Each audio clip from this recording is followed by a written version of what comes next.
Hi, this is Jan from Red Toad Art Studios, and today we are going to start a new project. In my last video, I said that Grandma was going to learn to collage. Well, Grandma, I'm going to have to be honest, is me. I have several beautiful grandchildren, and I hope that some of my grandchildren may join me on this journey of learning to collage, because that's just what learning something is. It's a journey. So let's start out at the beginning and take this a step at a time. So what is collage? It's collage, not college. When we look at it, we might want to say college, like I'm going to school, but it's collage. And this term was coined around 1910 or so. And this term, collage, is a French term that means to glue. And that says all you need to know about collage, actually. One of the first artists that I think you will recognize their name that started this phenomenon is Picasso. And maybe one of our videos coming up, we'll look at some of his work. Now, I like to look and see what the dictionary says about weird words. And this one is a weird word. Being that it comes from French, it doesn't always sound right to us English-speaking people. It should be college, not collage. Webster says it's an artistic composition made of various materials, such as paper, cloth, or wood, glued, there's our word, glued on a surface.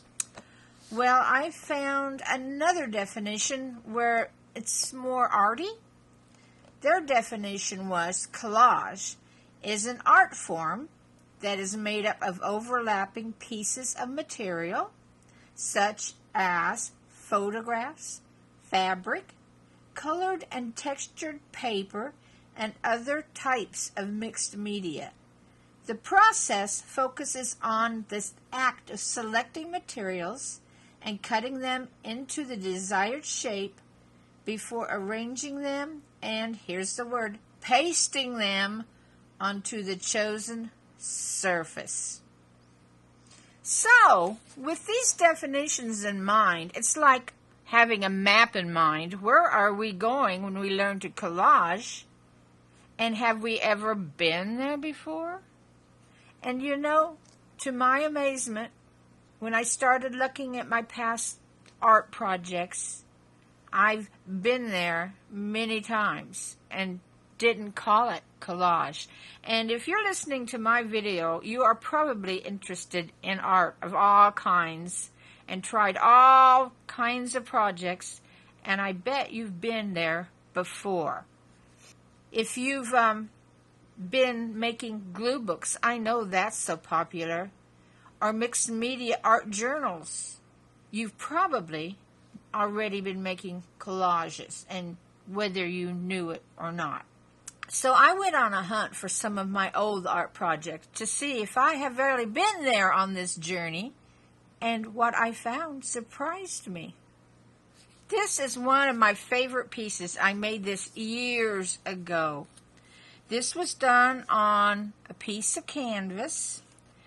It had paper glued as a background, I believe. Yes, you can faintly see the music here. It was a piece of music, and it was painted over, and I used stamps on it and stencils, and then I cut out all kinds of pretty scrapbooking paper, and there were figures in my scrapbooking paper of these butterflies, but the birds I cut out and drew on my own. I believe, if I remember right, the notes came from a sticker pad, and I cut them all out and glued them down. Now, I didn't call it collage. I called it decoupage. And I bet you remember that word. It was really popular for a while. And we called it that because decoupage is another French word. It means cut out. So remember, collage was glue, and decoupage will cut out, and involves arranging and pasting of colored paper cutouts, often by layering. I can't read today.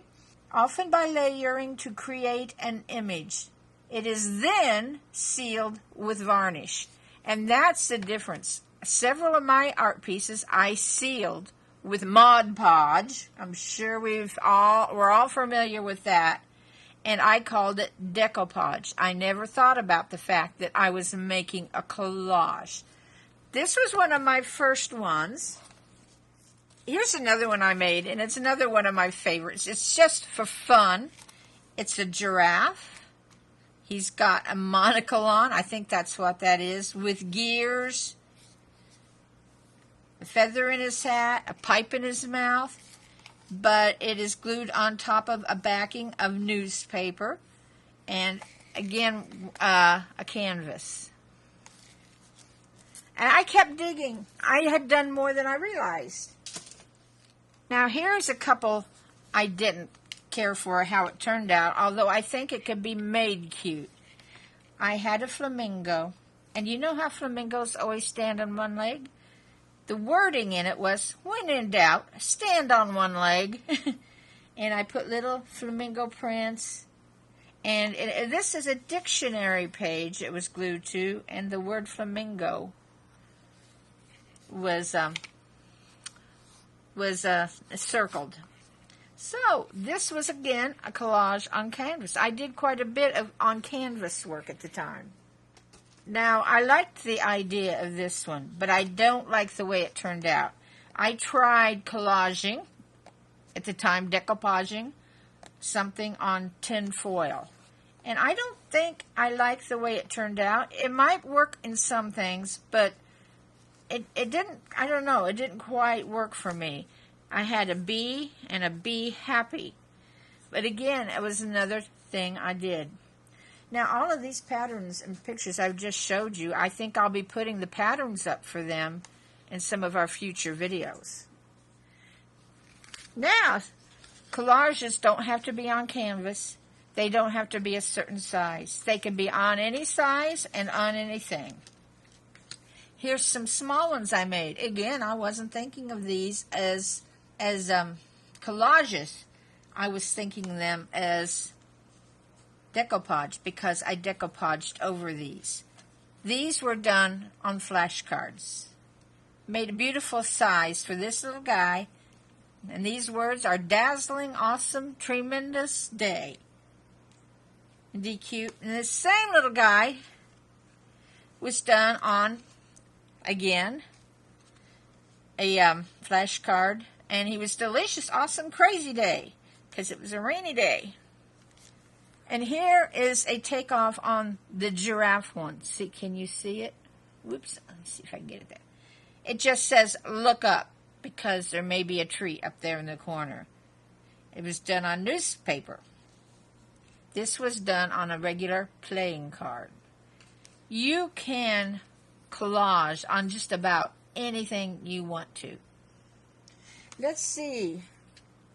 A couple more things. They aren't truly collage, but they look like collage. We'll call them faux collage. These are on my site if you want to go back and try these. I'll try to remember to link them down in the description boxes. These are watercolor paintings and marker paintings, and they're made to look like collages. See how there would be different things pasted over and cut out? And it gives the effect of a collage. And I think these would be neat actually done as a collage and not just as a painting. But you can make faux collages by painting a lot. Well, I had found through all of this that I have been down the road to a few towns on our journey, but I never got very deep in it, and I want to get deeper in exploring the different kinds and the different methods of collaging. So, if you've been searching through your artwork and found out whether you've tried collaging before, and whether you have or not, if you're interested in art, you probably have a lot of the things already to start some collages. You'll be amazed what will be laying around the house that you can use. And I'm going to give you an idea of some things you can search out. Now, you don't need all of these. And there's many different styles of collaging. Some collages use a lot of paint. Others use a lot of paper. They may use brand new paper. They may use old paper. Some of them based entirely on magazines. And others are on photographs. So there's many types of collages. And I'm going to try in this series to go through as many as possible and make one. And maybe we can make them together. But here's some things you can look up that will make great collages. Have you got any old music? Music. It makes a good background. Now, remember in collaging, there'll be a background. We will paste on a base. Then there will be a background picture. We'll have some sort of middle ground, and then there will be a focal point. And we need to look at all of those. And we'll look that closer at what each one of them is. Now, these make great backgrounds. Also, and this is getting scarcer and scarcer, newspapers. If you can see any newspapers or newspaper-like things that are maybe, you know, sometimes you see them selling houses on a neat little newspaper in the grocery store. Grab any newspaper you can find. Now, these are from 2016. It's getting harder and harder to find newspaper. But newspaper makes wonderful backgrounds for these types of things. And these are some I saved years ago. As I say, I've been in art for years, but I never looked specifically at them as being collage materials.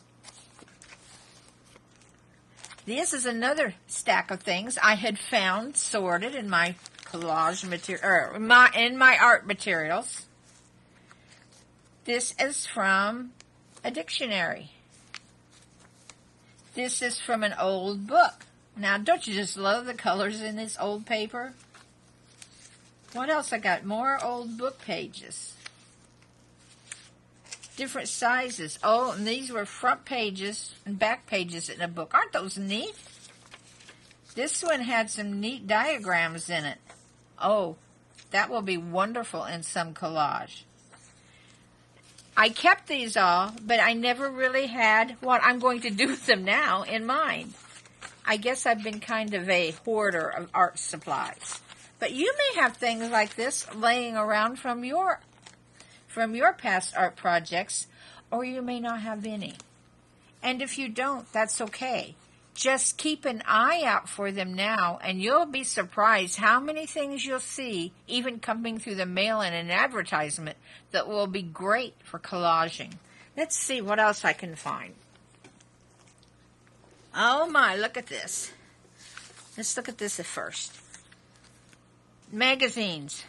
And these are old magazines. They're from, I don't know, many years back.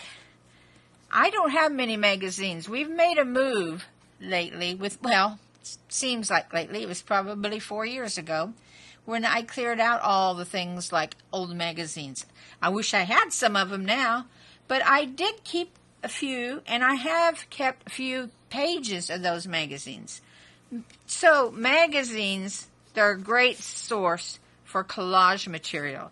You can look through them for a focal point, which is the main thing in your collage, or you can look through them for color.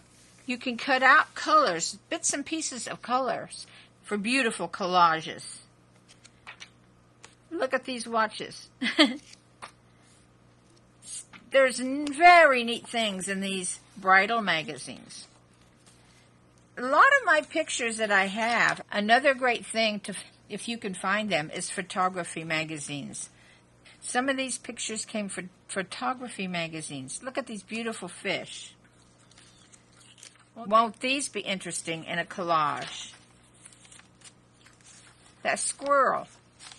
These would be more focal point things. Dragonfly. Look at this beautiful bird.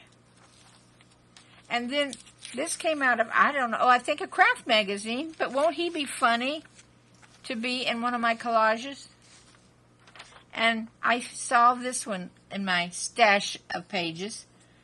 He'll make a great Christmas collage. So there's so many things. And there's more yet.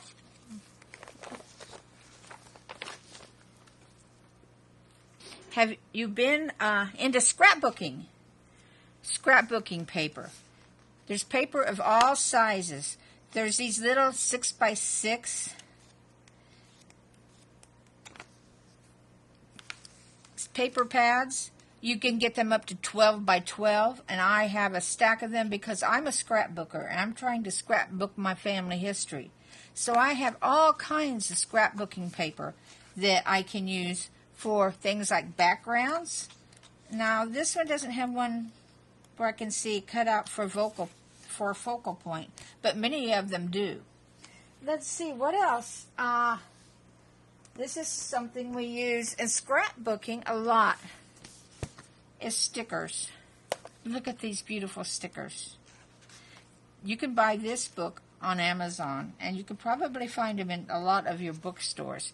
Everything you can imagine. Look at that. Can you imagine putting these in a collage? Aren't they beautiful? It's just endless. And of course, you can buy stickers just about any store you go into. So take a look at the sticker section. I tell you, a good place to take a look at them is Family Dollar Store. They have stickers and things there at a reasonable price. Old books. Don't be afraid to cut up a book that's old and not used anymore. And I shouldn't call this an old book because I bought it at a store at a reduced price. It costs next to nothing. And your libraries will often sell old books. And we've had this thing about you dare not mark on or cut an old book. But why? Don't take a good book that is usable and still up to date. No, and that's, well, why not? If you need to use it, if you want to, you can get lots of good pictures out of books. Won't these be neat? I like these ladies. These are going to look great in a collage. And here's all different kind of clothes. This is, well, I'm not sure. I forgot the name of it, but it can be used full-length, ladies. And this book cost next to nothing for me, and I can use it. I also intend to use it in my scrapbooking because my mother used to subscribe to the work basket when I was little, and these are the kind of patterns she used to have. And I got it to use in scrapbooking, but you know, I think I'll be using it in my collaging too. And these papers like this. So just have an open mind when you're looking at books and old books. Another thing you can get, like at Amazon or your craft store, is words. Like I used in those little words with the penguin. There are all kinds of words. And you don't have to buy your words. If you have a computer and a printer, you can print up. Hey, typewritten ones look very neat. Just type some words up, and you can cut them out and use them in your collage. Let's see. Oh, one more important thing. If you don't have any of these things and are starting out fresh and need to get something to get started on quickly, I would advise you to go to Amazon, and you can get book after book after book, especially for collaging. My first one, this time, I'm calling my first one I did just the other day in this new series, and I will show it to you one of these days, came from this one, the Cutout and Collage. And this book is done by, I know his name's in here somewhere. It's called Poor Toast, and he has got loads of them out. In fact, I'm going to review this one for you in just a few days. I bought this one. And I bought this one, a really random fussy cut for collage creating. And it's just all kinds of pictures to cut out, and they're beautiful. I just sit and just stare at it. Makes me want to get to work so bad. So if you would buy yourself, let's say if you had a newspaper for a background and you bought you one of these, you could start collaging now. And I know I'm missing lots of things. Several things you can get good pictures from are calendars. Don't you ever hate throwing the calendar away at the end of the year and it's just got beautiful pictures on it? Well, that's something you can collage. Cards. Do we keep or throw away all of our birthday cards and our Christmas cards? You know, if you kept them, go through them and see if there's some neat pictures on your cards that you can cut out. I have a lot of those stashed somewhere. And you know, if you get someplace that has things on sale and you can get a box of Christmas cards or funny cards for just a few cents, go ahead and buy it and use it for collage. It doesn't have to be used as cards. And there's a few more things in you'll need with collaging, and I'm sure you know what that is. You'll need some type of glue, and you will probably use at times a tacky glue of some sort that sticks well, and a good share of the time, especially if you're using something lightweight like magazine papers, you will use a stick glue. So you will need some glue. You will need a good pair of scissors. Now, you might get along for a while with a pair that's not so great, that's been in your office drawer, and you've cut 1,000 things with it. And you will still use them, but you will need a good pair of scissors to do what we call fussy cut. And that's when you want to cut around all those pictures. Let me show you an example. When you want to cut around any of these, something like this, it has a lot of close work around it. You'll need a very sharp pair of scissors. So that's one thing you might need to invest in. Now, mine is a Tim Holtz brand of scissors, and I love it. Now, one thing that a lot of collage artists use is a craft knife. Now, I'm not very good using a craft knife. It might be because I have arthritis in my hands, and I may try one of those finger ones that slip over your fingers, but I've not done that yet. I've been happy so far with my good craft scissors. So there we are. We have glue. What else do we need? Possibly you'll want paint. A lot of those that I showed you that I have done in the past, I painted backgrounds. You can use acrylic paints. You can use watercolor paints. This is the cheapest thing you can get, probably. You can go to Walmart and buy these for $3 or $4, maybe less. Good old Crayola brand watercolors. Or you can go to the professional type of paint. I also use Daniel Smith. So, paint, cheap or expensive, will work.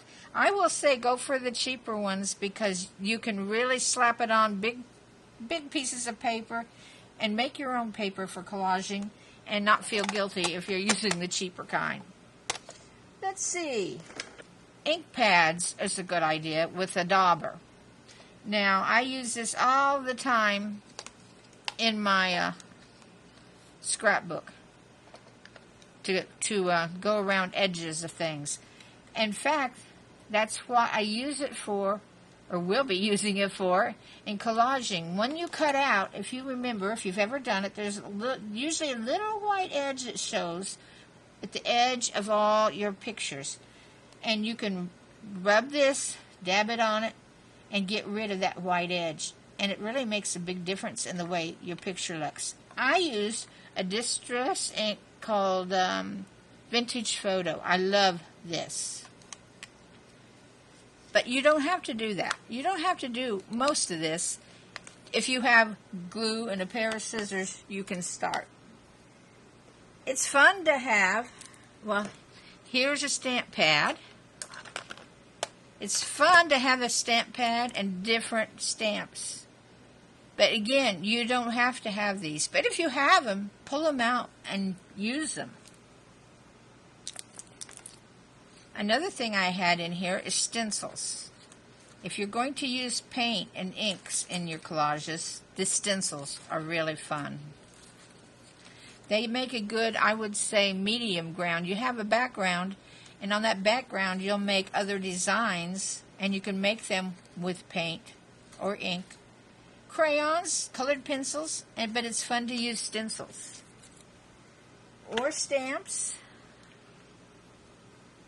See, another thing that might be handy, I have one here, it's a circle punch, or any other shape, but if you have punches, go ahead, circles and squares, and maybe ones that punch out something to look like postage stamps, label punches, all those kind of things. Now, don't go out and buy them just to start, but if you have them, pull them out where you can use them.